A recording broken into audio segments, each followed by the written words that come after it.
Assalamualaikum warahmatullahi wabarakatuh. Waalaikumsalam warahmatullahi wabarakatuh. Sebelum kita mulai pembelajaran hari ini, kita berdoa terlebih dahulu. Silahkan salah satu memimpin berdoa. Jika berdoa mulai.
Terima kasih untuk berdoanya hari ini. Coba kalian tengok kanan kiri, depan belakang. Siapa yang tidak berangkat hari ini? Semua.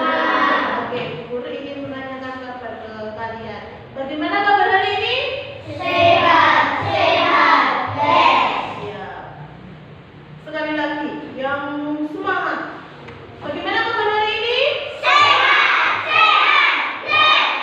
tetap semangat.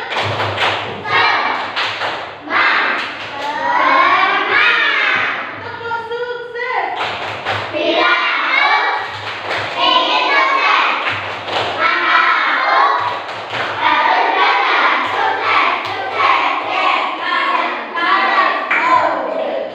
Tidak boleh malas. Oke, hari ini kita belajar di tema 6, subtema 1. Pembelajaran yang pertama tentang energi alternatif. Apa toh suatu energi itu?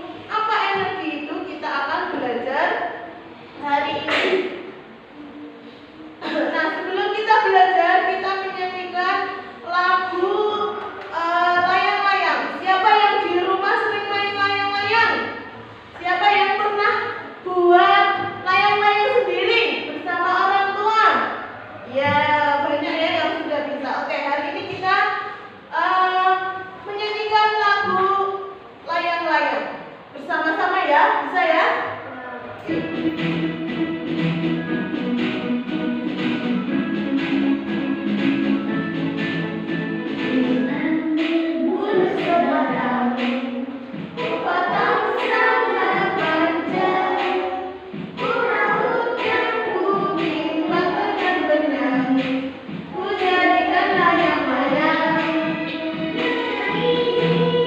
Berlari, berlayang-layang.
belajarnya berapa jam? Aku di sekolah berapa jam? Bagaimana caranya mengetahui dari jam 7 sampai jam 9 itu berapa jam? Hari ini kita akan baca. Yang ketiga, menggambar dekoratif.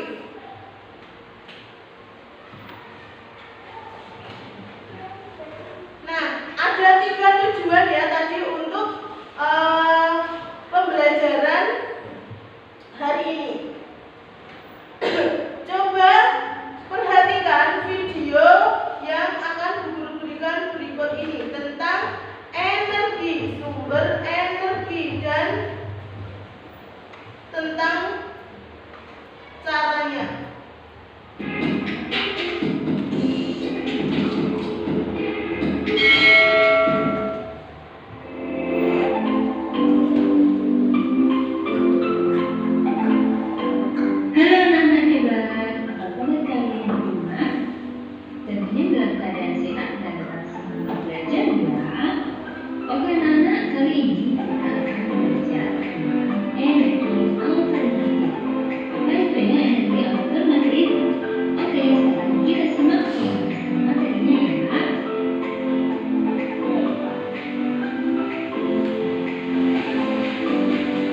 Energi alternatif itu adalah sumber energi yang digunakan untuk menggantikan energi dari bahan bakar minyak atau BBM.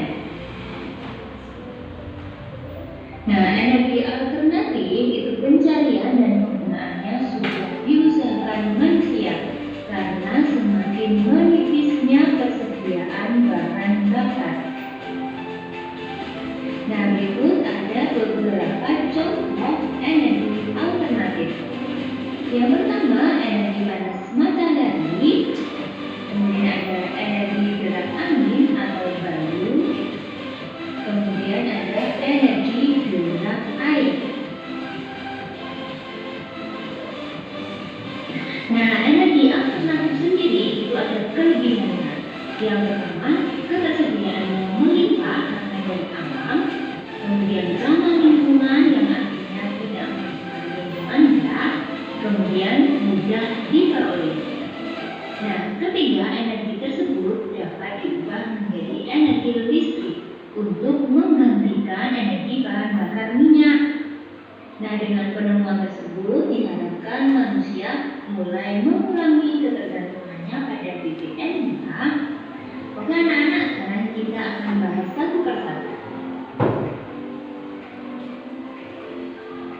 Yang pertama adalah energi angin. Nah, angin sendiri itu mempunyai beberapa manfaat. Yang pertama, dimanfaatkan para nelayan untuk menggerakkan perahu, kemudian membantu proses penyebaran benih tanaman, membantu menentukan arah bagi para pelaut. Nah, di Belanda itu memanfaatkan angin untuk proses irigasi atau perasaan.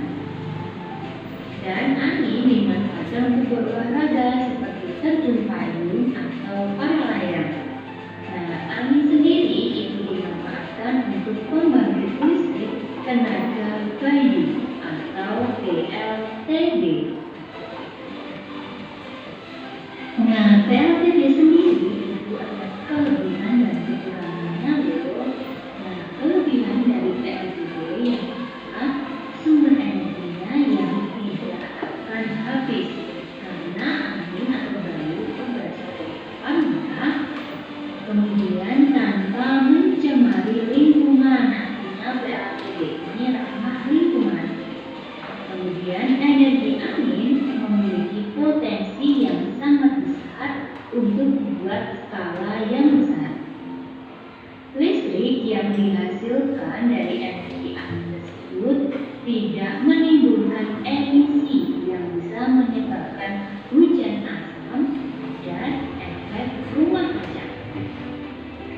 Turbin angin menggunakan ruang yang lebih kecil dibandingkan pembangkit pada umumnya. Nah, itu tadi anak-anak beberapa kelebihan dari pembangkit listrik tenaga bayu atau tenaga angin.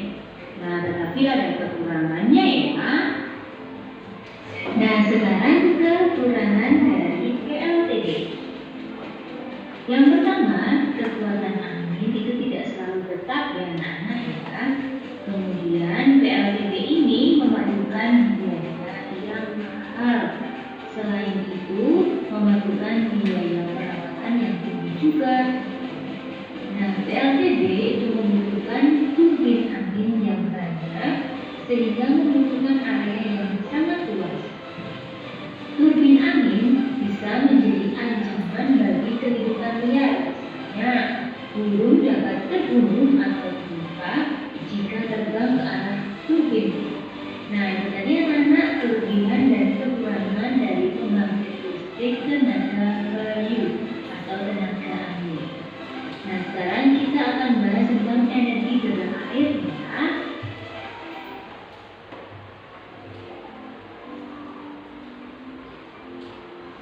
Nah, air itu sangat dibutuhkan manusia dalam kehidupan sehari-hari.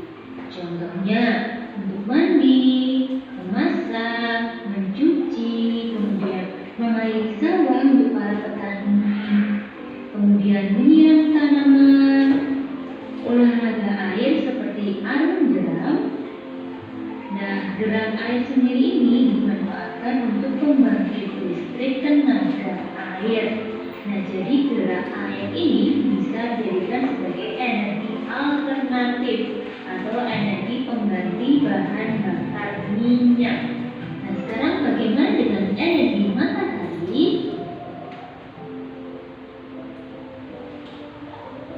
Nah, energi matahari itu bisa dimanfaatkan sebagai PLTS atau pembangkit listrik tenaga surya seperti pada gambar ya.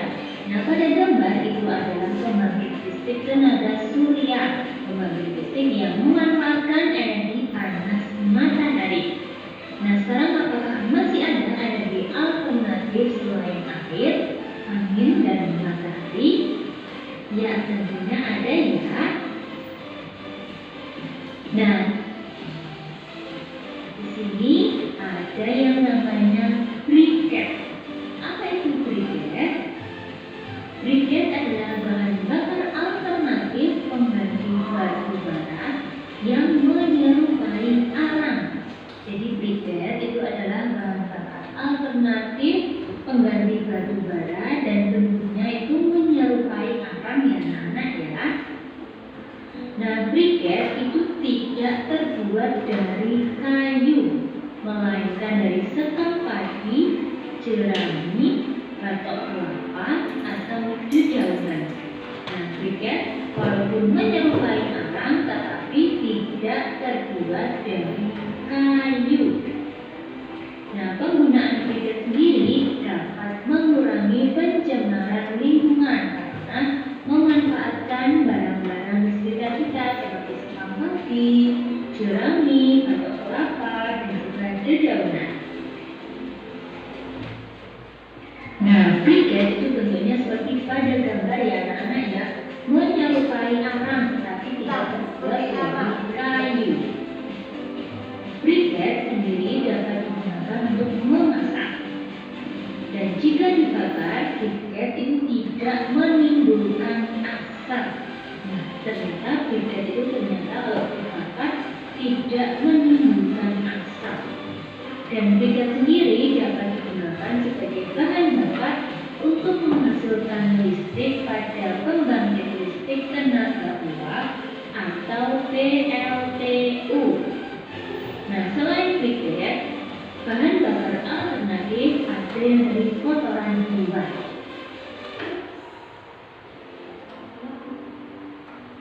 Nah, yaitu biogas. Nah, biogas itu adalah salah satu energi alternatif yang memanfaatkan kotoran hewan. Jadi hewan selain dimanfaatkan dagingnya, telurnya, kemudian bulunya, nah ternyata kotoran hewan tersebut bisa dimanfaatkan sebagai salah satu energi alternatif. Dan pemanfaatan biogas dapat mengurangi penggunaan bahan bakar minyak. Penggunaan biogas sendiri selain ramah lingkungan juga relatif lebih murah. Penggunaan biogas dapat menggantikan penggunaan gas LPG untuk kebutuhan sehari-hari, misalnya memasak.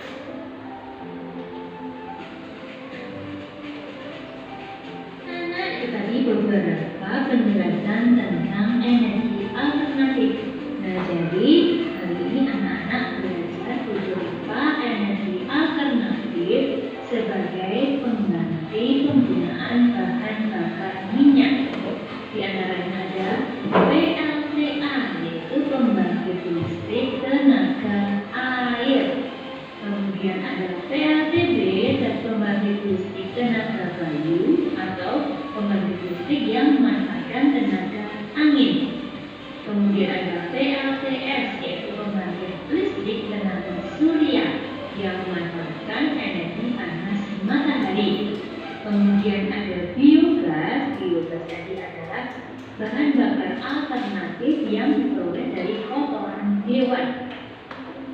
Nah, kemudian ada briket. Briket ini merupakan bahan bakar alternatif pengganti batu bara yang bentuknya menyerupai kerang tetapi tidak terbuat dari kayu. Oke, anak-anak, demikian penjelasan materi tentang beberapa energi alternatif. Semoga Nah, dari video tersebut kita bisa melihat ada beberapa energi atau bahan untuk mengganti bahan bakar minyak, terutama bensin. Kalian lihat di jalan raya itu pasti banyak sekali orang-orang yang menggunakan sepeda motor dan mobil.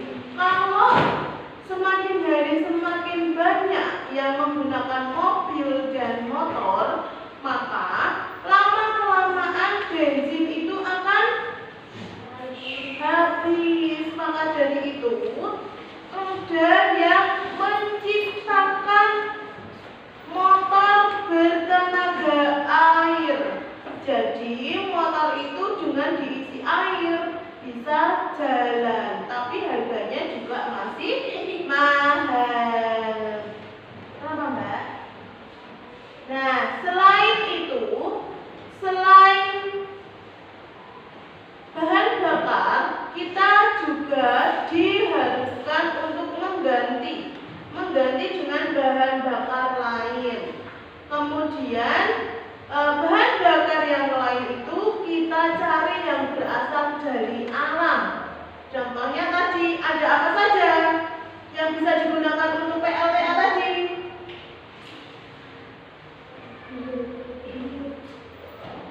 Apa tadi? Yang banyak kincirnya tadi? Angin, terus air, kemudian matahari, kemudian kotoran hewan, terus apa lagi? Jerami, batok kelapa, kemudian apa lagi? Sampah dedaunan. Itu kita bisa mencari di lingkungan sekitar. Kalau energi yang kita harus gunakan tidak bisa diganti dengan energi alam, kita harus wajib menjaganya. Contohnya listrik. Listrik itu juga harus dihemat. Caranya bagaimana? Kalau siang, kalau tidak menonton TV, TV-nya dimatikan. Kalau tidak sedang mencuci, mesin cucinya dimatikan. Seperti itu. Nah, berikutnya adalah tentang ide pokok. Di dalam ide pokok kita dapat cari di dalam suatu teks. Teks tentang ide pokok, teks tentang energi alternatif. Misalkan ini, informasi tentang energi alternatif dapat ditemukan dalam sebuah teks. Informasi dalam teks ditemukan dengan cara menjawab pertanyaan menggunakan kata-kata adik Simba. Adik Yuk, kita pelajari hari ini. A. Apa? Adik. A. Apa? Di mana? K. Kapan? Siapa? Mengapa? Terus bagaimana? Apa yang menjadi energi alternatif yang digunakan? Di mana kita bisa mendapatkan energi alternatif tersebut? Kapan kita bisa memperbaharui energi alternatif tersebut? Siapa yang membuat? Mengapa kita harus menjaga energi dengan baik, bahan bakar minyak itu dengan baik? Kenapa? Agar tidak apa? Agar tidak apa? Agar tidak habis. Terus bagaimana? Nah, pada teks bacaan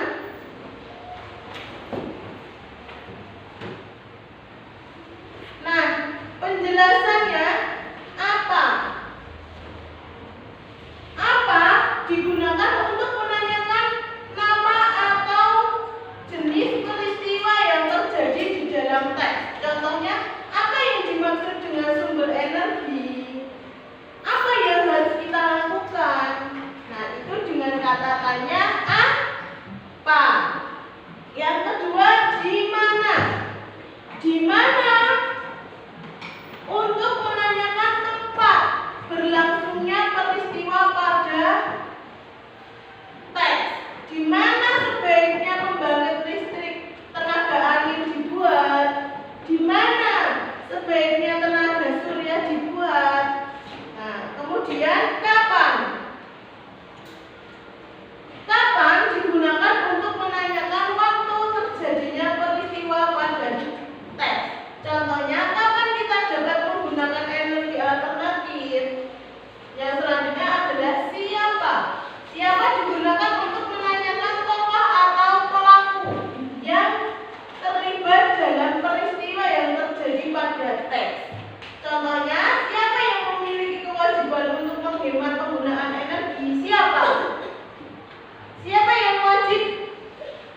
Yang berkewajiban untuk menghemat penggunaan energi? Siapa? Siapa? Guru toh? Apa kita semua? Atau cuma orang tua kalian toh? Siapa? Kita semua. Mengapa? Digunakan untuk menanyakan penyebab atau alasan terjadinya peristiwa. Contohnya, mengapa energi alternatif angin bersifat ramah lingkungan? Kemudian yang terakhir, bagaimana? Untuk menanyakan cara atau keadaan saat terjadinya peristiwa pada teks. Contohnya, bagaimana energi air dapat dimanfaatkan sebagai pembangkit listrik? Nah, itu adalah macam-macam kata tanya. Ayo mainannya dimasukkan dulu. Ada apa, di mana, kapan, siapa, mengapa, bagaimana. Ada 6 kata tanya. Nah, yang selanjutnya sampai sini tentang kata tanya. Sudah paham? Ada pertanyaan? Ya, oke, guru lanjut kalau seperti itu. Nah, energi alternatif berupa angin tadi yang digunakan untuk bermain layang-layang tadi bertiup kencang pada sore hari. Makanya kalau sore itu pasti anginnya silir, sepoi-sepoi. Sore itu Dimas, Putu, dan Morris bermain layang-layang bersama di lapangan. Mereka mulai bermain pukul 16.00. Itu jam berapa?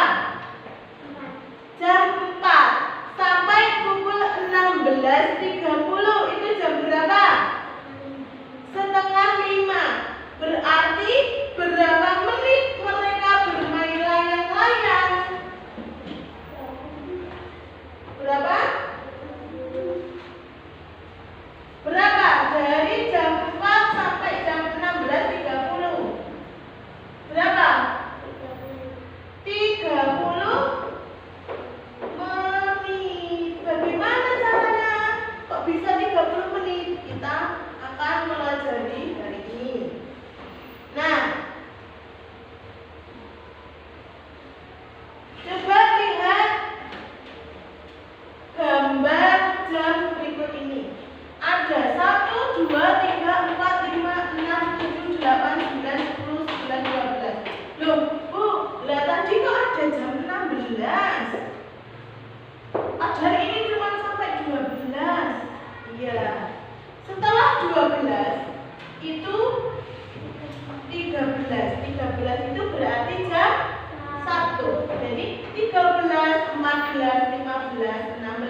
Jadi ada 24 jam. Satu hari, dalam satu hari. Nah, satu hari itu ada 24 jam. Nah, satu jam ada 60 menit. Dari sini ke sini itu ada 60 menit. Kemudian satu putaran jam sama dengan 12 angka. Jadi kalau ada jam seperti ini, ada satu jarum yang bergerak muter itu sampai angka 12, nanti kembali lagi ke 1, muter lagi seperti itu. Satu lompatan angka pada jarum panjang sama dengan 60 menit. 60 menit dibagi 12 sama dengan 5 berapa? 5 menit. Jadi ini loh. Dari sini ke sini ini adalah 5 menit. 1, 2, 3, 4, 5. 1,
Ya, garis. Itu loh yang ada di layang-layang itu garis apa? Garis bengkok. Yang di layang-layang itu garisnya lurus atau bengkok yang di layang-layang? Lurus. Kemudian motif. Motifnya apa yang ada di sayap ekornya itu? Kotak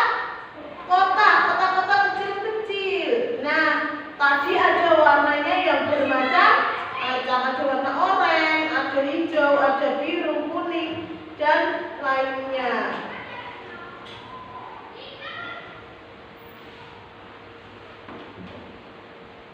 Nah, coba perhatikan unsur-unsur gambar dekoratif. Unsur-unsur dekoratif itu salah satunya adalah motif tadi. Ada motif, ada garis lurus, kemudian ada garis bengkok, ada garis zigzag, ada garis gelombang.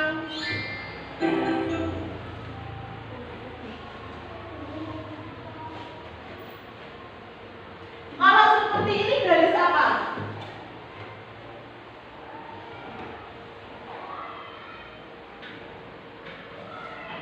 Garis apa kalau seperti ini? Garis apa? Zigzag. Kalau seperti ini? Apa? Gelombang. Kalau seperti ini garis gelombang. Kalau seperti ini garis zigzag. Kalau seperti ini lurus. Nah, unsur-unsur dekoratif itu ada garis, salah satunya garis lurus, ada garis zigzag, ada garis apa? Gelombang. Terus ada garis, ada warna merah, hijau, kuning, dan lainnya. Banyak ya warna-warna itu. Nah, gambar yang berfungsi untuk menghias satu benda disebut dengan gambar dekoratif. Gambar dekoratif dibuat dengan teknik menghias. Ada beberapa unsur yang perlu diperhatikan dalam membuat dekoratif. Yang pertama, garis. Yang kedua, motif. Yang ketiga, warna. Banyak warna ya yang tadi. Ada hiji, biru. Oke, sampai sini paham? Ada pertanyaan?